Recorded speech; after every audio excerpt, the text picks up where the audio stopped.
वैसे तो हिंदुस्तान में बहुत से किले हैं और वो काफ़ी मशहूर भी है, लेकिन अफसोस की बात यह है कि मैं उतना मशहूर ना हो सका, लेकिन बदनाम बहुत हूँ। मेरी बदनामी का कारण मुझसे जुड़ा हुआ इतिहास है, वो इतिहास जो इस ज़मीन के नीचे दफन कर दिया गया है, और इस राज को पर्दाफाश करने के लिए और मेरा इतिहास बताने के लिए आज यहाँ 3 लड़के आने वाले हैं।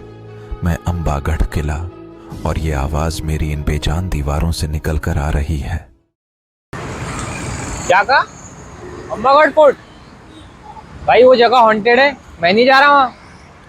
जाना तो पड़ेगा मोहित, तभी जाके हम उस किले की सच्चाई को देख पाएंगे और जो भी भ्रांति है उसको दूर कर पाएंगे। इसलिए थोड़ी हिम्मत रख, चलते कल अंबागढ़ फोर्ट और पता लगाते उसकी सच्चाई क्या है। और क्या खा रहा है तू जब से? अच्छा है, चलो।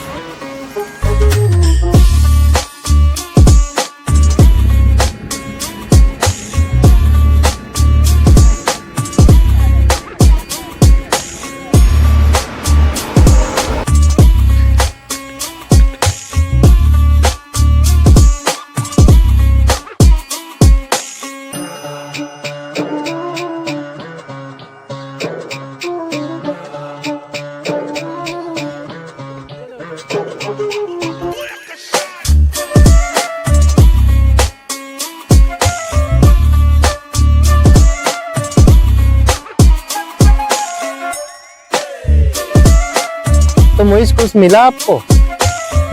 उसे ही ढूंढना शुरू देख रहे हो।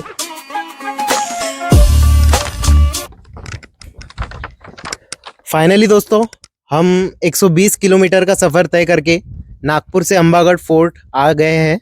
जैसे कि आप मेरे पीछे देख सकते हैं, यही है वो अंबागढ़ फोर्ट जो ज़मीन स्तर से लगभग 300 मीटर की ऊंचाई पर बनाया गया है। काबिले तारीफ़ है वो लोग जिन्होंने इस किले को बनाया है, क्योंकि 300 मीटर का ये सफ़र तय करते करते हमारे तो पसीने छूट गए। वैसे बहुत सी भ्रांतियाँ इस किले के बारे में फैलाई जाती है कि ये किला एक हॉरर प्लेस है, इस किले में बहुत सी अनोखी कुछ अंदरूनी बातें हैं। लेकिन आज हम सिर्फ इसकी खूबसूरती को देखने आए हैं कि किस तरह से ये किला बनाया गया था। बाकी सभी बातों को नज़रअंदाज करते हुए हम इस किले की उस बनावट को देखने आए हैं और आपको बताने आए हैं। वैसे तो बहुत सी अलग अलग बातें हर किले के बारे में चलती है, उन बातों को हमें गौर करना नहीं चाहिए। इस किले ने जिस तरह से ये बनावटी किला है, जिस तरह से आप देख सकते हैं इसके आजू बाजू काफ़ी खूबसूरत नज़ारा है, उस किले को हम देखने आए हैं। अरे मोहित, क्या कर रहा है तू? के तहखाने के बारे में खोज कर रहा हूँ।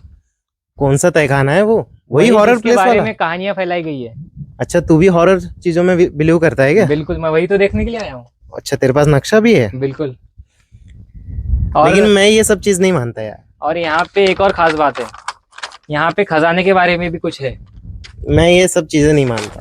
देखते हैं कितनी सच्चाई है तेरी बातों में, वो तो वीडियो के एंड तक आने तक पता चल जाएगा। अगर मेरी बात सच हुई तो? अगर तेरी बात सच हुई, तू जो बोलेगा वो मैं करूंगा। बिल्कुल ठीक है, लेकिन अगर तेरी बात गलत हुई तो मैं जो करूंगा वो तेरे को मानना पड़ेगा। बिल्कुल मानूंगा। ठीक है? बिल्कुल। तो ठीक है दोस्तों, मोहित को अपना खजाना और भूतिया प्लेस के बारे में ढूंढने देते हैं और हम अंदर चलते हैं इस किले की खूबसूरती को देखने के लिए। चलिए मेरे साथ। थोड़ा मुश्किल है ये सफ़र, क्योंकि पत्थर है बहुत बड़े।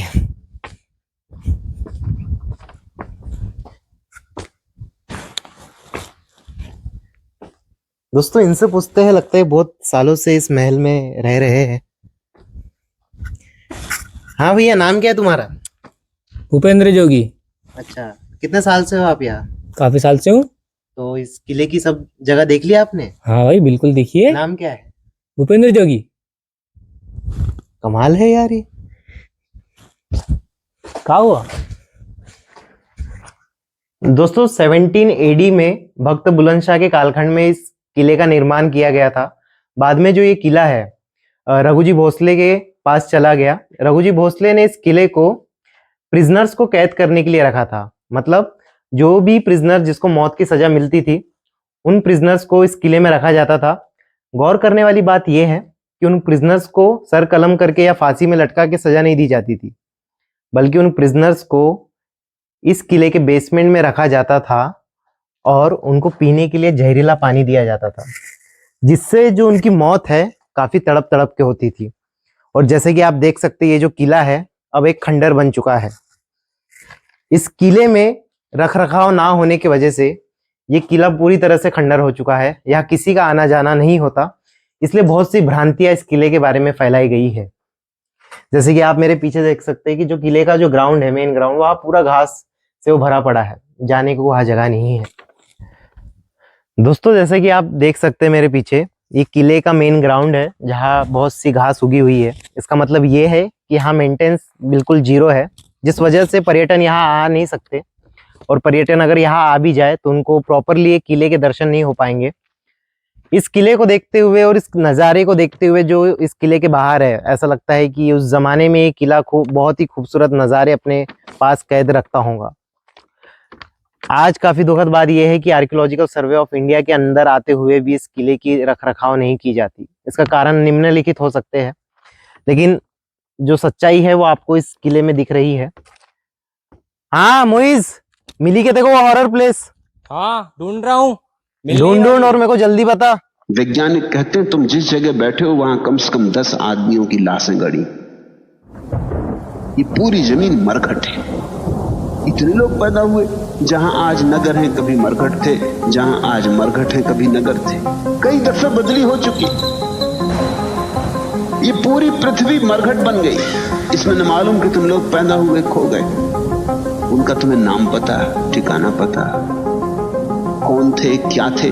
तुम्हारी जैसी ही उनकी भी महत्वाकांक्षाएं थी, और तुम्हारे जैसे ही उन्होंने भी बड़े बड़े सपने बांधे थे, और तुम्हारे जैसे ही वे भी इंद्रधनुषों में जीते थे, और तुम्हारे जैसे वे भी नाम छोड़ जाना चाहते थे।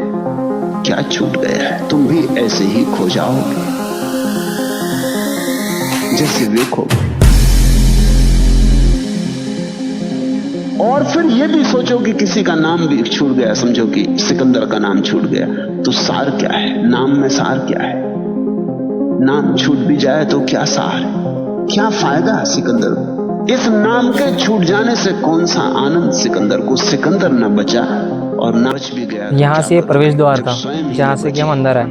ये दो बुर्ज है, टंगी भी रह गई। ये बुर्ज भी हो गए, और एक खड्डा जैसे कि हमने हमारे सामने है, जो हम देख सकते हैं ये खड्डा हो गया। लेकिन हमें अब इस तरफ जाना है। इस तरफ से जाए कैसे? अमीन, क्षणभंगुर है, अभी है, अभी चला जाए कैसा? आगे जाना है? हाँ, क्यों? जो तहखाना था वो वहीं तो था। बता नक्शा। देखो ये खड्डा हो गया। हाँ। यहाँ से अपन को इधर आगे जाना पड़ेगा। तो जो तू बोल रहा है हॉरर प्लेस, तो यही है। ये चोर दरवाजा और ये प्रवेश दरवाजा, जो चोर दरवाजा है, यहाँ जाना है हमें। चलो देखते हैं आगे। साक्षी बन के भीतर बैठना, देखते हैं तुम्हारी ये हॉरर स्टोरी कितनी पावरफुल है। थोड़ा समझ के चलना, क्योंकि यहाँ साफ सफाई ना होने की वजह से कुछ जहरीले जानवर भी घूम रहे हैं। और जो बहुत सी भ्रांतियां फैला रहे हैं यूट्यूब में, इस किले में आने देना, जाने क्या बोलते हैं, भूत है। परेशान ही मत हो, यही तो नहीं, यही तो जहर है। तुम चिंता ही मत ले। लेकिन ये रास्ता तो बहुत, यहाँ कचरा बहुत है, आगे जा नहीं तो सकते। मतलब यहीं से खत्म होते हुए नजर आ रहा है हमें। आगे जा नहीं सकते, आगे जाए बहुत कचरा है। ध्यान पैदा होता है अनित्य की धारणा में। चलो थोड़ा देख लेते हैं। सारे ज्ञानियों ने संसार अनित्य है इस पर बहुत जोर दिया है, और बुद्ध का जोर तो अति से है। बुद्ध ने तो जोर पूरे आ रहा है कुछ नजर? अंतिम तर्क तक अभी तक पहुंचा तो दिया। नहीं। बुद्ध ने यही नहीं कहा कि संसार अनित्य, बुद्ध ने कहा तुम भी तो डेड एंड है। क्योंकि बहुत से लोग हैं जिन्होंने कहा संसार अनित्य, लेकिन तुमसे कहा इस किले के और अंदर नहीं जा सकते हम, आत्मा क्योंकि बहुत सी घास वगैरह उग बुद्ध चुकी ने कहा है, यहाँ कुछ भी नहीं बचे, और जाना खतरनाक होगा कि न जाने कौन सा जीव जंतु वहाँ बैठा हो। यहाँ कुछ बचता ही नहीं। तो तुम्हारी ये स्टोरी अभी तक यही सीमित रखते हैं, क्यों मोइस? सोच तो मैं भी यही रहूं। हम कमाते कम, कमाते अरे क्या हुआ बबुआ, कुछ मिला क्या? नहीं, कुछ तो नहीं मिला, जैसा सुना था वैसा कुछ भी नहीं मिला। अरे तो मिलेगा भी कैसे? अमावस्या की रात को आओगे तो मिलेगा ना। तो दूर, हमारा ठीक से जन्म भी नहीं हो पाता है। जिन्हें स्वयं का होना केवल इस वर्जन का है। मोइस भाईजान, पहुंचना था उसको अपनी जगह जहाँ पहुंच गया वो। नजर तो अभी साथ में ही थे, नजर नहीं आ रहे। अपनी मंजिल तक पहुंच चुका है। जाना ही नहीं कि वे क्या हैं और क्या हो सकते हैं।